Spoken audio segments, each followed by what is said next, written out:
بنی اسرائیل کی ایک غریب عورت تھی، اس کا شوہر فوت ہو گیا تھا، اس کا ایک ہی بیٹا تھا، گھر کو غربت نے اپنی لپیٹ میں لے رکھا تھا، غربت نے جکڑ رکھا تھا، کافی عرصے سے انہوں نے گوشت نہیں کھایا تھا۔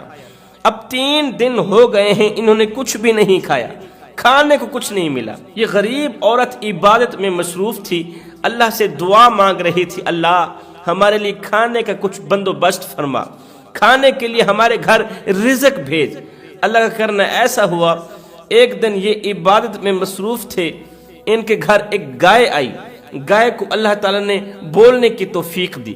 گائے نے آ کر کہا کہ میں تم پر حلال ہوں، مجھے ذبح کر کے میرے کباب بنا کر کھا جاؤ۔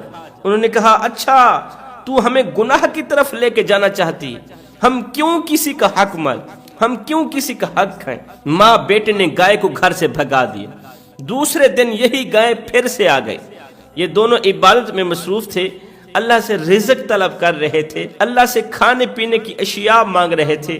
دوسرے دن یہی گائے پھر سے آ گئی۔ گائے نے کہا میں تم پر حلال ہوں، اللہ نے مجھے آپ لوگوں پر حلال کیا ہے، آپ مجھے ذبح کر کے کھا جاؤ۔ انہوں نے کہا نہیں نہیں، تو ہمیں ورغلانا چاہتی ہے، تو ہمیں گناہوں کی طرف لے کے جانا چاہتی، ہم کسی کا حق نہیں مارنا چاہتے، تو واپس چلی جا۔ انہوں نے گائے کو بھگا دیا۔ جب چوتھے دن بھی گائے نے آ کر وہی کہا کہ میں تم پر حلال ہوں، مجھے ذبح کر کے کھا جاؤ۔ انہوں نے کیا کیا، گائے کو حلال کیا، ذبح کیا، کباب بنا کر کھا ہی رہے تھے کہ اتنے میں ایک دلالہ عورت ان کے گھر آئی۔ دلالہ عورت نے ان کو گائے ذبح کر کے ان کے کباب بنا کر کھاتے ہوئے دیکھا تو سیدھا مالدار کے پاس چلی گئی، گائے کے مالک کے پاس چلی گئی کہ تیری گائے کے چور مل گئے، فلاں عورت اور فلاں لڑکا تیری گائے کو ذبح کر کے اس کے کباب بنا کر کھا رہے ہیں۔ اب یہ مقدمہ حضرت سیدنا داؤد علیہ السلام کی عدالت میں پیش کیا گیا۔ داؤد علیہ السلام نے دونوں فریقین کو بلایا، داؤد کے حکم پر دونوں فریقین حاضر خدمت ہوئے۔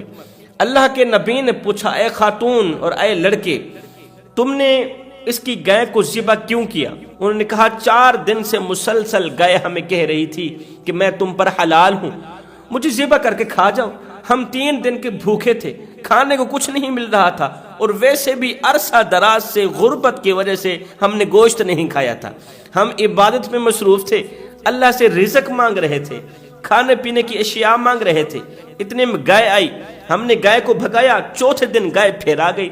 جب 4 بار بھی گائے نے وہی کہا کہ میں تم پر حلال ہوں، مجھے ذبح کر کے کھا جاؤ، ہم نے گائے کو حلال سمجھا، ذبح کر کے کھا گئے۔ ادھر سے گائے کا مالک کہہ رہا تھا میں تو ہر حال میں قصاص لوں گا، میں تو ہر حال میں قتل کا بدلہ قتل ہی کروں گا، ہر حال میں قصاص لوں گا، میں معاف نہیں کروں گا۔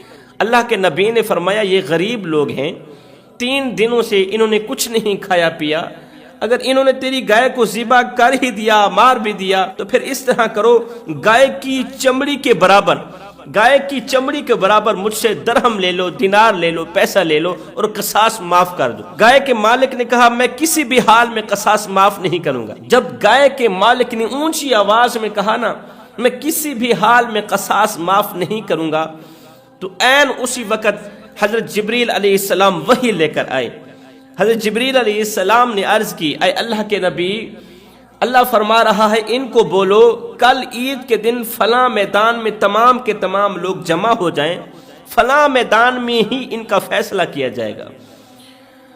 دوسرے دن عید کا دن تھا، یہ تمام کے تمام لوگ اللہ کے نبی کو سر آنکھوں پر رکھتے ہوئے فلاں میدان میں جمع ہوئے فیصلہ سننے کے لیے۔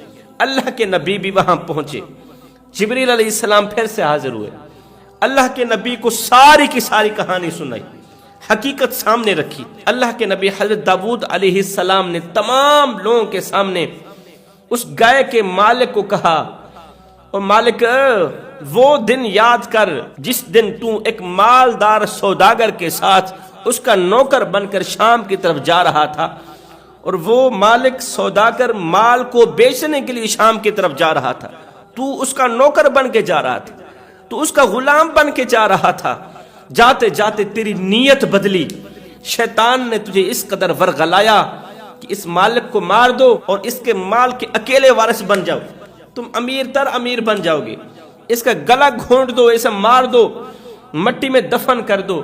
تو شیطان کی باتوں پہ آ کر تیری نیت بدلی، تو نے مالک پر حملہ کیا، مالک کو پتہ چل گیا، سوداگر کو پتہ چلا کہ میرا نوکر مجھے مارنا چاہتا ہے، ختم کرنا چاہتا ہے، اس کی نیت بدل گئی ہے۔ اس نے تیرے آگے ہاتھ جوڑے، کہا کہ اللہ کے نام پہ میری جان بخش دو، میرا چھوٹا ایک بچہ ہے، میرے مرنے کے بعد میرا بچہ کہاں جائے گا، میرے مرنے کے بعد میری بیوی کہاں جائے گی۔ تو رحم نہ کرتے ہوئے، ترس نہ کھاتے ہوئے اس مالدار سوداگر کو مار کر مٹی کے سپرد کر دیا۔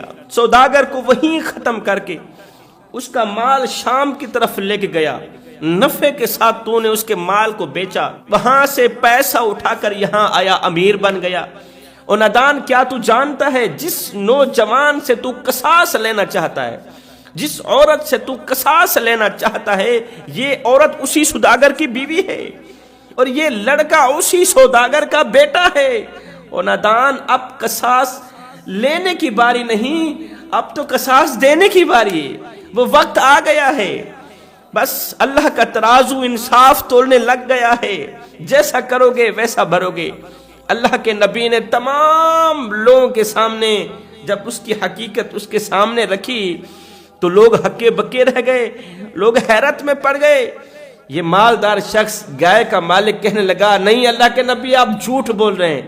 جب اس نے اللہ کے نبی کو جھوٹا کہا نا، جب اس نے اللہ کے نبی کو جھوٹا کہا تو فوراً گنگا ہو گیا، اس کی زبان لڑکھڑانے لگی، زبان گنگی ہو گئی، اس کے ہاتھ گواہی دینے لگے، ہاں یہ وہی چور ہے جس نے سوداگر کو مارا تھا۔